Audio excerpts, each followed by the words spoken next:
There's one video that always gets requested on my channel, which I've never done, a post-race carnage video. Well, here it is for the XR600 after the Glen Helen 6-hour endurance race. First of all, here's how I held up to it this time, this being my third season in the Glen Helen endurance series. The most critical issue I had was a problem with my elbow. This is actually something that first occurred at last year's 24-hour race when I did it solo. It was just an overuse injury from that race, and I thought it had healed up just fine before this race, but apparently it turned into a case of tendinopathy and came on strong during this 6-hour race. I didn't try to push through it very hard. I really eased up and didn't want to make it worse. I still tried to carry some speed. I just took care not to overload that elbow in situations where I was putting a lot of strain on it. The next thing that went wrong with me during that race was nutritional depletion. Like I mentioned in a previous video, I tried to get through that race having had only a single peanut butter perfect bar that morning, which is 330 calories. On the one hand,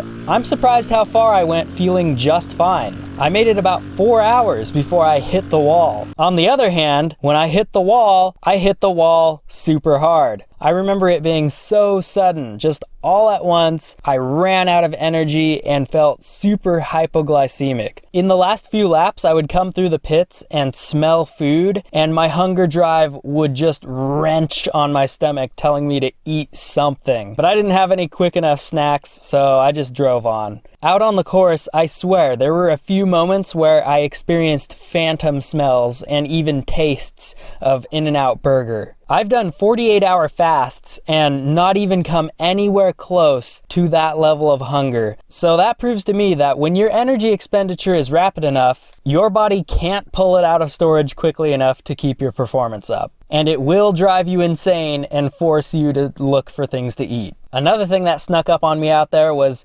seriously gnarly fatigue of my glutes, followed by big time lower back pain. The foot peg positioning on that XR600 is straight up not good for doing a lot of aggressive standing, and it will tax that ass. And then when the glutes are fried, you start falling back on muscle recruitment in the lower back, and that gets painful quickly as those muscles get burnt out too. So I'm going to strengthen those glutes a lot. That way, when it's time to perform on the 600 again, they don't tap out after a few hours. Of course, there were the torn up hands, like always, but they scar over a little stronger each time, so I pretty much want that to keep happening. And that's about all that went wrong for me, but the next morning I had gnarly soreness everywhere, which is to be expected, and it was once again just haunting to wake up, feel all that beating, feel how awful it feels, and then realize I'd still be racing another 4 hours if it were the 24-hour race. I've been there and I've done that, and I still cannot believe it's even humanly possible or how I was even able to do it. Anyway, onto the bike. This thing held up decently well, I've got to say. Just generally, when you take something old or well used and then you go push limits on it in a race, you'll expose things that were already on the way out, and that's mostly what we're going to see here. Nothing went catastrophically wrong, things just were already on their way out, and we helped them along a little bit. The front tire got a flat, or probably multiple flats by the end of it, but I slimed the crap out of it so it didn't go totally limp, and for the most part it just wasn't a huge problem during the race. But I am finally going to start using mooses in the primary wheels because the whole flats every race thing is getting old.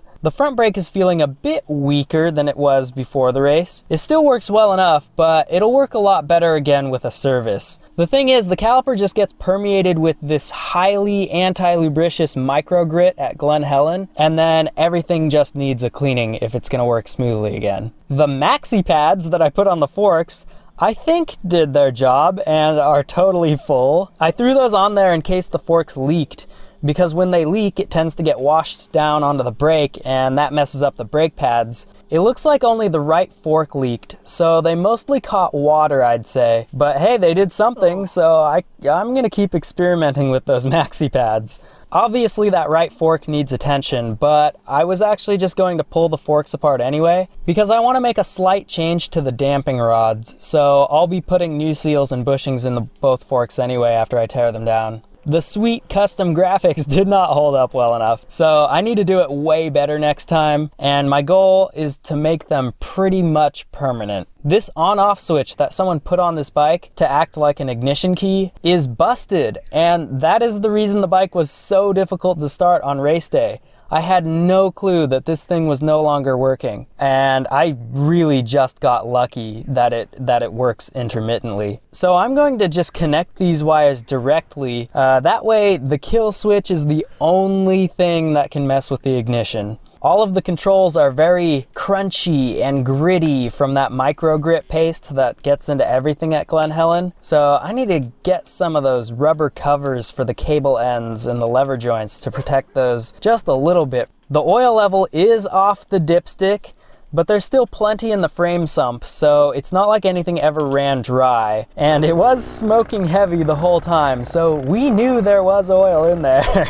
I'm going to send some of the oil off for analysis so we can see what it looks like. I actually do this pretty often, and it gets really interesting to watch the trends. But I stopped sharing the results because people would just lose their shit about it, and they would blame me for the results not fitting their worldview or whatever it is. And it's just such a shit show, but I'm just gonna post it again, and if people want to kill themselves over it or give me crap for being open and honest and just sharing the results, then that'll be their problem, and I won't let it weigh on me at all. If we look in the fuel tank, there's about half a tank left. I started the race with a full tank, used all of that, then used all of a 5-gallon jug, and ended with this. So over the 6 hours, this thing chugged somewhere close to 9 gallons. That means I'm going to pack over 30 gallons to do a 24-hour on this thing. The seat cover is torn in multiple places, and I'm surprised by how thin it is. That'll be getting replaced. The air filter didn't get too bad this time. Definitely not anywhere near clogged. But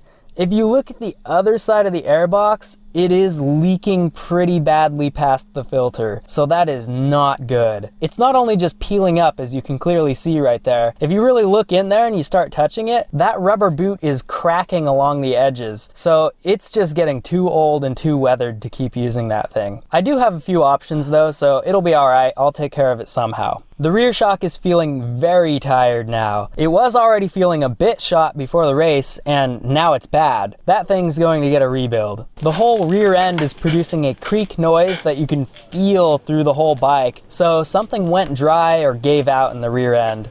The exhaust is now leaking and burning things, to include my boot, so I need a good gasket for that joint, and I need the 2 correct bolts for that clamp. The chain and sprockets survived with typical wear, but as I was checking them, I noticed that one of the rear wheel bearings did not. I pulled the slack on the chain and the whole wheel moved.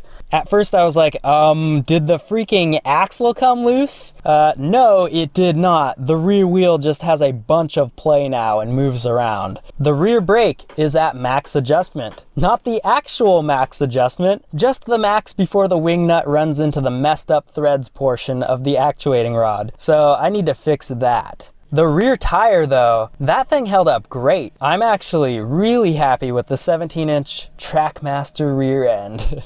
The taillight and license plate simply took a hike. Maybe someday someone will find them.